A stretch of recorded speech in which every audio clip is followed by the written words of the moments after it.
Ahora sí que la vamos a liar. Rocío, no sé, ni se lo imagina lo que la vamos a liar. Porque además los conozco, especialmente a Pablo y a Josep. Vamos a hablar de quién tiene el poder en esta parte de la inteligencia artificial.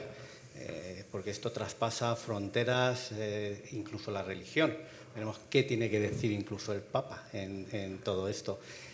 Josep, ¿de qué tenemos miedo? ¿De que la inteligencia artificial sea muy buena o que sea muy mala? Vamos a ver, yo diría que no deberíamos tener miedo a que la inteligencia artificial sea muy buena siempre y cuando la podamos utilizar para nuestro beneficio, ¿no? Y para solucionar problemas que hasta ahora eran muy difíciles de solucionar. Pienso que, especialmente en el mundo legal, pues la inteligencia artificial ofrece muchísimas posibilidades que antes nos eran muy difíciles de accionar. Desde esa perspectiva, pues es una oportunidad que con cabeza nos puede llevar a muy buen puerto. Entonces, bueno, nosotros desde Legalitas, ¿no?, hemos lanzado AlexAI, una aplicación que con inteligencia artificial pues soluciona problemas que para la gente, para el ciudadano normal, que no es abogado y que tiene un profundo desconocimiento muchas veces de cómo funciona la regulación, pues con inteligencia artificial se lo ponemos muy fácil. Eso lo vamos a ver ahora después, porque ahí la has liado también bastante, y luego lo vamos a ver. Rocío, además Écija fueron mis abogados cuando arranqué mi primer emprendimiento cuando tenía 30 años, o sea, ya hace... Espero que lo hiciésemos bien. 20, sí. ¿Cómo lo ves? ¿Quién tiene el poder? Porque parece que hay una lucha aquí de quién tiene el poder de la inteligencia artificial. ¿Son los países? ¿Dónde está el poder? Bueno, primero, millones de gracias. La verdad que es un placer compartir mesa tanto con Pablo como con Josep. Coincido también un poco con esa parte, ¿no?, con ese mensaje en el cual, si pensamos quién tiene el poder, quién tiene la gobernanza, quizás es un híbrido, ¿no?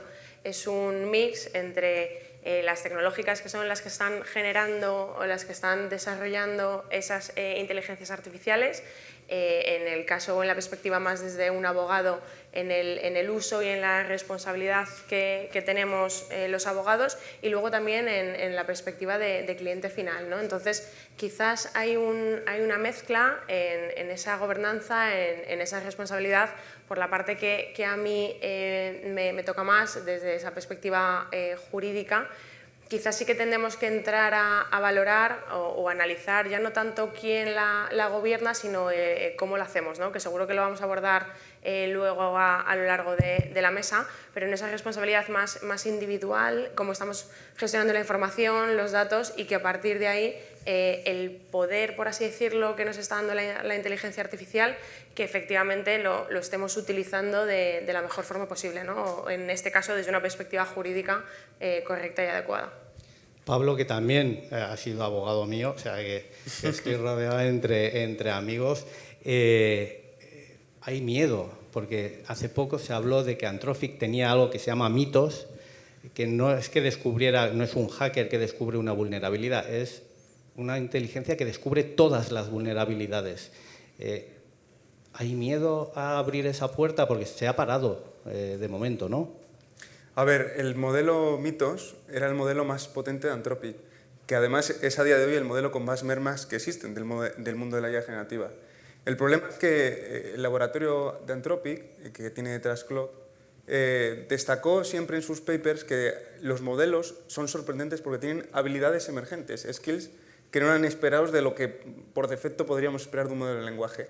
Y una de ellos fue cuando se liberó Mythos, que se hizo a 50 players de muy alto ticket y a ningún gobierno, simplemente a unos beta testadores de élite que podían utilizarlo. Bancos, grandes corporaciones tecnológicas de Estados Unidos se dieron cuenta de que una de esas habilidades emergentes era que era un perfecto detector de problemas de ciberresiliencia. Pero no porque por defecto se quisiera que lo cumpliera, sino así. Y luego la oficina de la Comisión Europea ha solicitado a Anthropic que le deje ver el código fuente, como en su momento el Pentágono lo intentó hacer para otras cuestiones a partir de enero, etcétera, y no han logrado en absoluto tener la colaboración de Anthropic. Entonces, bueno, uno de los miedos que hay, más que miedo, es el hecho de mantener la soberanía que tienen las instituciones y los gobiernos, porque efectivamente se dan cuenta de que la IA generativa traspasa la frontera tecnológica o de la infosfera y opera en el mundo real. Porque eso para los gobiernos es muy interesante, tener algo que es capaz de detectar todas las vulnerabilidades. ¿Cómo lo ves, Josep o Rocío? Cualquiera de los dos. Claro, es algo nuevo que en ese sentido sí es absolutamente revolucionario y difícil de entender. En ese impasse donde la cosa se controla, pues hay una incertidumbre y eso generalmente no gusta. Entonces, pues ahí creo que se han puesto impedimentos para que eso salga a producción hasta que se entienda bien y se pueda regular de alguna manera o se pueda mitigar. Y yo creo que ese es el approach. O sea, ahora hay algo que tiene mucha potencia, se ve que puede generar caos y entonces no me parece mal que hayan barreras hasta que la cosa pueda pues funcionarnos, ¿no? Rocío. Ahí yo os diría que hay un doble debate. El debate sobre el desarrollo de la tecnología, sobre hasta qué punto le ponemos puertas al campo, y a su vez que esté regulado y que la protección, pensando en los gobiernos, ¿no? En el uso que puedan hacer de esas herramientas, en la protección del ciudadano en su día a día. Seguramente tendremos que llegar a un punto medio en el cual permitamos el desarrollo, que no haya miedo a nuevos modelos de inteligencia artificial o a nuevas capacidades como mitos, pero siempre y cuando lleve también aparejado ese control. No sé si a través de la regulación, es verdad que vivimos en un mundo hiperregulado y lo digo yo como abogada, pero sí al menos encontrar ese punto en común entre uno y otro, insisto, sin ponerle palos o frenos, ¿no? a ese desarrollo tecnológico. De hecho, en el mundo de la inteligencia artificial veíamos una lucha entre las empresas, luego fue entre los gobiernos, entre China, Estados Unidos, la Unión Europea un poco menos, pero con la guerra de Irán la gente decía, bueno, el problema es la energía, pero estamos a salvo. Luego dijeron, bueno, espérate, que el helio lo utilizan para enfriar los chips que van para Asia. Si nos quedamos sin chip y no tenemos control de las cadenas de suministro, empieza a ser un problema. Pero luego ya en los grupos, tenemos un grupo de WhatsApp que habrá como 700 miembros hablando de tema de inteligencia artificial y empiezan a hablar del Papa León. Decía, aquí hay algo. También en otro grupo que tengo también de tema político, empiezan a hablar del Papa León y la inteligencia artificial. Solo me falta en el grupo de padres del colegio del niño. ¿Qué ha pasado, Pablo, con el Papa León y la inteligencia artificial?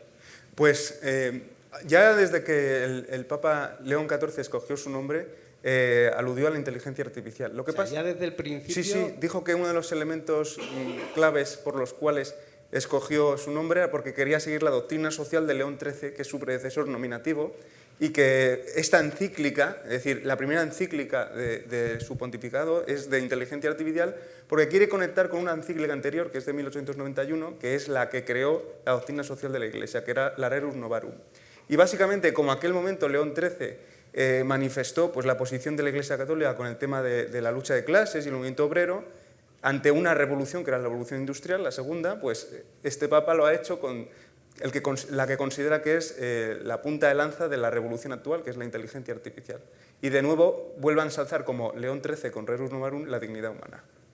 Pues la verdad que es apasionante y le voy a meter ahora a Josep en un marrón, porque tienen Alex, que es una inteligencia artificial que habéis sacado para el consumidor. O sea, desde Legalitas, hay mucha gente que utiliza los servicios legales y consejos que tenéis en Legalitas y ahora habéis sacado una inteligencia artificial que, hablando con Luis del Pozo, que es el CEO de Legalitas, decía, va a sustituir al cuñado que te daba consejos legales y a Google, que acabamos todos googleando.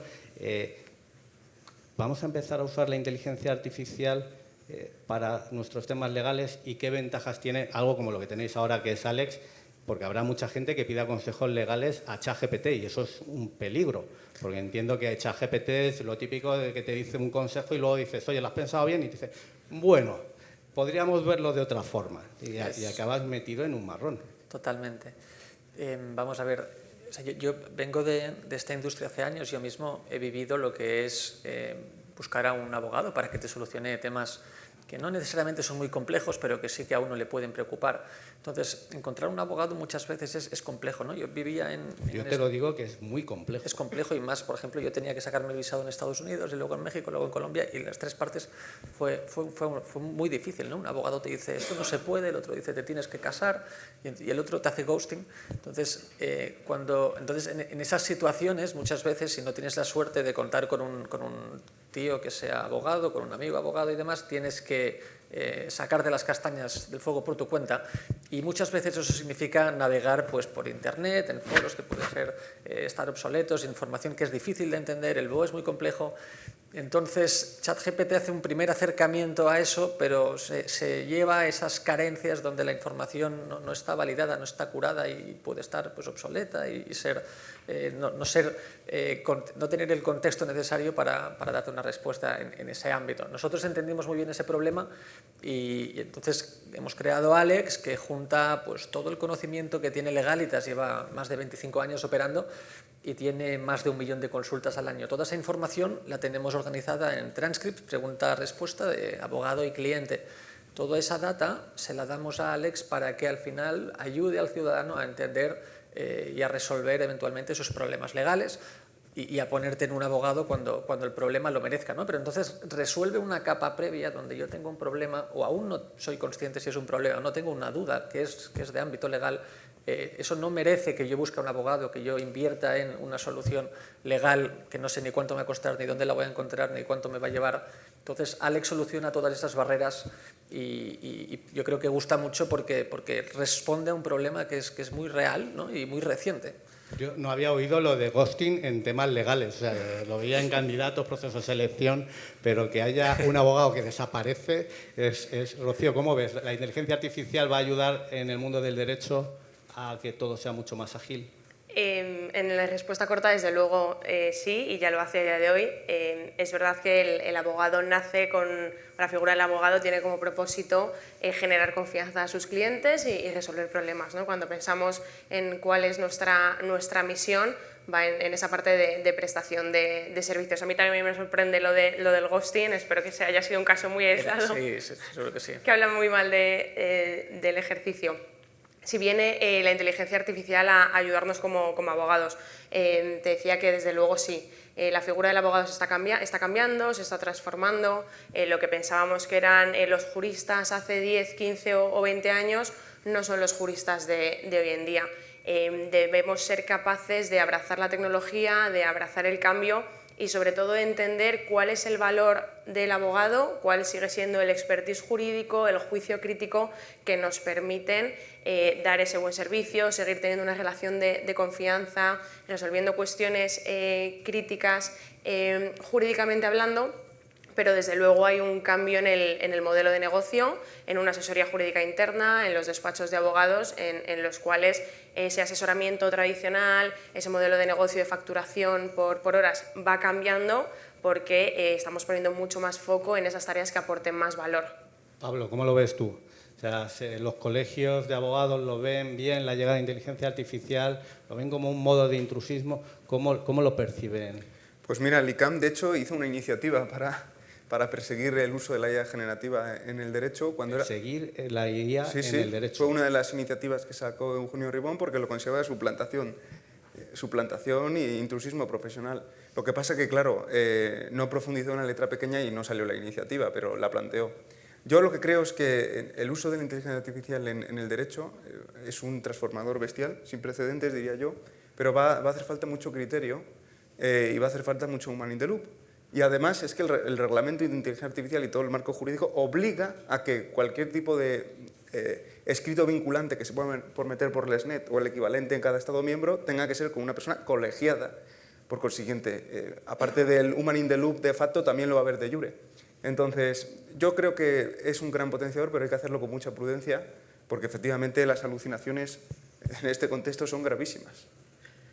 Ahí simplemente por reforzar un poco el mensaje que también decía Pablo, cuando hablamos de intrusismo en la práctica, en la profesión, quizás no nos debería preocupar las herramientas de inteligencia artificial como si fuesen aquellas a las que vienen a hacer ese intrusismo, sino a los abogados que las utilizan. Y un poco ligándolo con ese concepto de Human in the Loop, es tan importante utilizar herramientas de inteligencia artificial o entender que cómo la práctica se está transformando y estar cambiando, como seguir reforzando la figura del abogado y seguir entendiendo que el intrusismo sería el del abogado o el de una persona que no es abogado y que utiliza herramientas de inteligencia artificial para dar un asesoramiento jurídico. Porque lo curioso es, la paradoja con Alex es que genera negocio a los abogados, porque en Legalitas son 800 abogados y cuando hablábamos con Luis del Pozo, él decía que genera negocio. O sea, no es que reduzca el negocio, no, sino que además creo que lo que tenéis vosotros es gratuito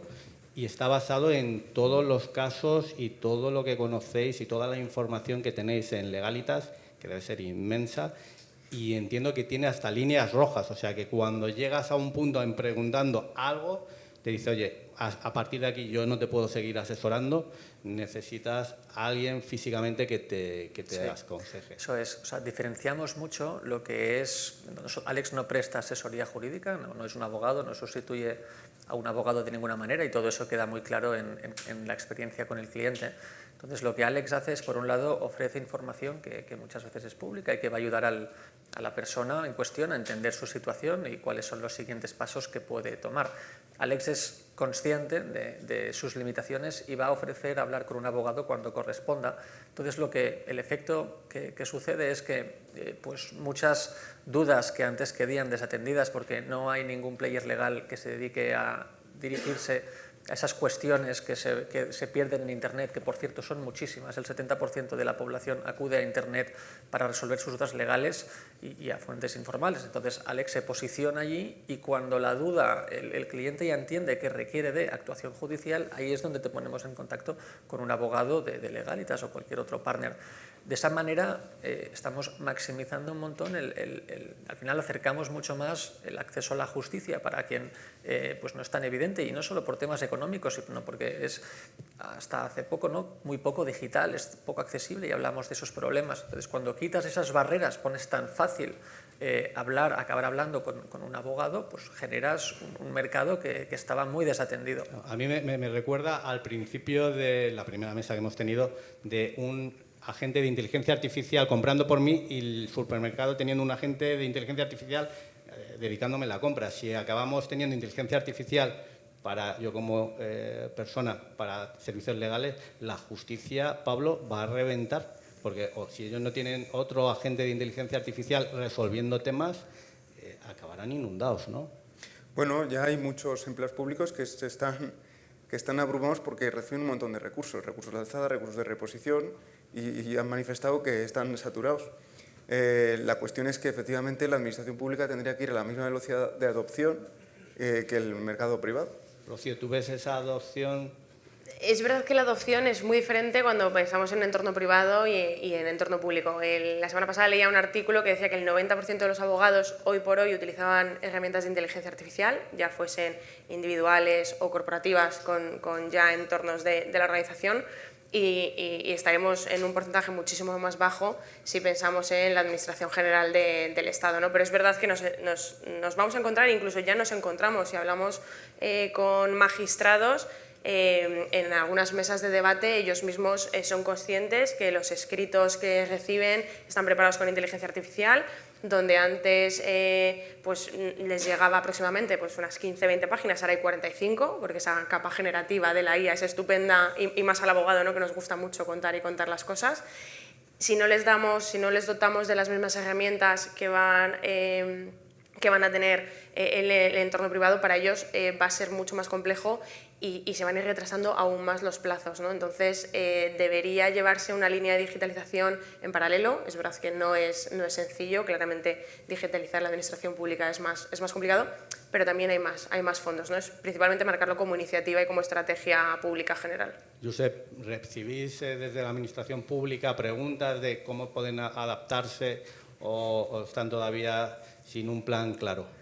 Nosotros, si hemos podido tener alguna conversación y estamos viendo de qué manera podría tal vez Alex ayudar a, digamos, descongestionar la justicia, ¿no? Y eso, no hay una iniciativa evidente, pero sí se entiende que hay una oportunidad y de alguna manera Alex podría acabar pues apareciendo en la web de Madrid de alguna manera y ayudando pues muchas veces esas consultas que pueden estar llegando a teléfonos del servicio al ciudadano y ayuda gratuita, pues Alex ofrece, o sea, se adapta muy bien en ese ámbito y puede en cierta manera ayudar, porque al final lo que permite también Alex es que el ciudadano entienda su situación antes de que eso sea un problema, antes de que requiera, digamos, ir a actuar y llegar a una demanda o lo que sea. Hay estadios previos donde con información el usuario puede resolver de antemano, ¿no? Eso sí que acaba ayudando también a descongestionar. Desde esa perspectiva, pues tiene sentido dar a conocer este tipo de soluciones pues porque tiene beneficios para el ciudadano y al final tiene beneficios en la organización pública de esa misma manera. Y ahora en todo este cambio frenético, porque se hablaba de agentes de inteligencia artificial que también se equivocan. O sea, uno creo que se equivocó y en 9 segundos eliminó toda la base de datos de la empresa. O sea, tiene errores tremendos. Entiendo que hay una regulación. ¿Cómo está la regulación a nivel europeo? Porque liderar a nivel de empresas no lo estamos haciendo, pero a nivel de regulación, ¿cómo está siendo todo a nivel europeo?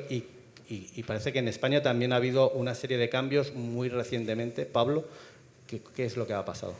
A ver, a nivel europeo tenemos el Reglamento Europeo de Inteligencia Artificial, cuya fecha máxima de cumplimiento en el alto riesgo, que es prácticamente lo más importante que tenía, era el 2 de agosto del 26.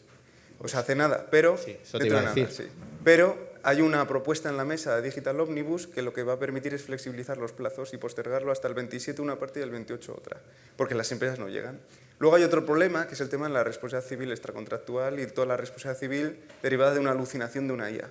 Que hay una directiva que España tendrá que transponer, como está transponiendo la NIS2 desde hace 2 años, tendrá que transponer, pero que la fecha máxima de vigencia de esta directiva es el 1 de octubre del 26, y es muy importante. Entonces, y luego España, a mayores, está siendo el embajador internacional de la IA responsable. De hecho, las Naciones Unidas han decidido que la sede de la gobernanza de la IA esté en Valencia. Hemos sido los primeros en tener una agencia de supervisión monográfica, que es la ESIA, que está en La Coruña.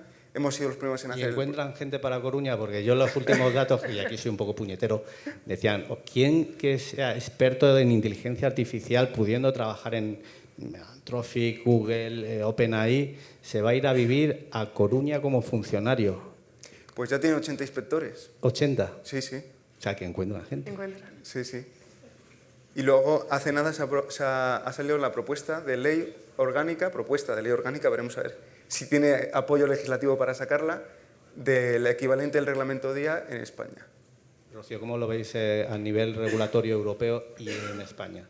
Es evidente que tanto a nivel España y a nivel de la Unión Europea estamos en un ecosistema muy regulado. La Unión Europea ha ido a la vanguardia de la regulación, no tanto de la innovación tecnológica, pero sí de la regulación, que también es importante.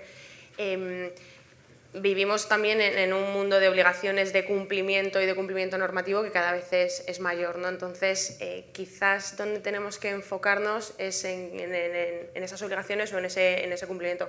Decía Pablo que el reglamento surte efectos en una serie de plazos, hay una serie de riesgos y de usos, pues dependiendo del uso que se le esté dando a la inteligencia artificial, que son más relevantes.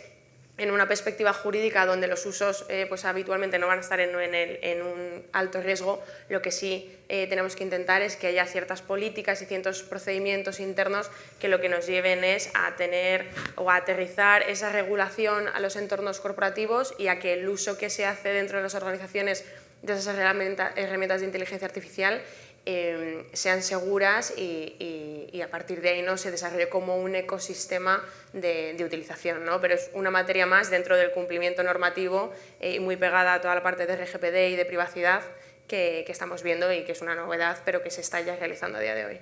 Josep, tú eres el CEO de Alex. ¿Cómo es emprender una empresa de inteligencia artificial en el panorama actual? Porque a mí me dicen, oye, tienes que lanzar una startup de IA, léete los reglamentos y todo lo que hay, y yo me voy para atrás. O sea, yo digo, ostras, tú tienes 800 abogados en Legalitas. Eso pero... te iba a decir. O sea, yo he emprendido otras veces sin esa suerte, ¿no? Y es muchísimo más complejo. Yo estaba abriendo una Legal Tech en Estados Unidos y tenía que estarme leyendo la regulación en distintos estados sin ser abogado, y eso no se lo recomiendo a nadie. Sin embargo, ahora, pues, estando albergados y asociados con Legalitas, pues disponemos de un equipo legal que nos ayuda a entender muy bien todas esas cuestiones. Sí pienso que es una startup que es frágil, ¿no? Y además sin esos recursos le va a costar más pues ponerse al día de esas cuestiones y entender las implicaciones y además ser precavidos. Entonces, bueno, entiendo la dificultad y por supuesto entiendo la necesidad. Afortunadamente en Alex disponemos de ese gran equipo que nos obliga muchas veces más de lo que a mí me apetece, ¿no?, a seguir unas pausas para asegurar que todo se cumple y todo está en orden, ¿no?, y a unos niveles muy altos. Entonces, pues mira, afortunadamente con Legalitas en ese sentido estamos muy cubiertos.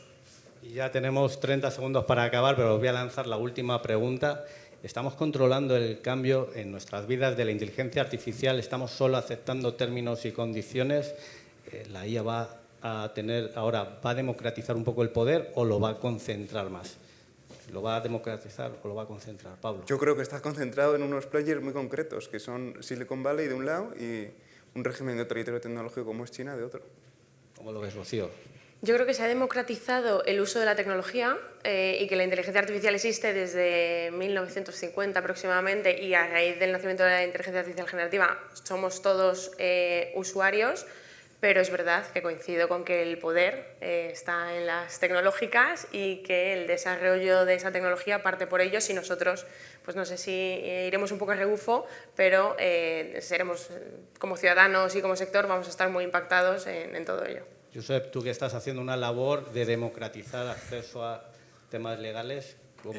Sí, no, sin ¿democratiza duda, o lo concentra? yo creo que por un lado, ¿no?, y a nivel de producto permite que el usuario pues acceda a unos beneficios que antes eran impensables. Sí pienso que hay una parte que a nivel de poder se traslada en tecnológicas, ¿no?, y especialmente a nivel de computación y demás. A mí me da miedo que acabemos siendo cautivos de esos modelos y de golpe el coste del token, por ejemplo, crezca muchísimo. Yo no podría hacer nada a no ser que me anticipe y empiece aquí a montar mis cosas con CPUs y demás. Entonces, bueno, o sea, también pienso que el valor del dato es una cosa que nos da poder y afortunadamente nosotros en Legalitas eso lo hemos entendido bien. Hay distintas partes. La parte de la computación es donde veo un riesgo más claro. Un aplauso muy fuerte para Rocío, Pablo y Josep. Continuamos con Rocío Regidor.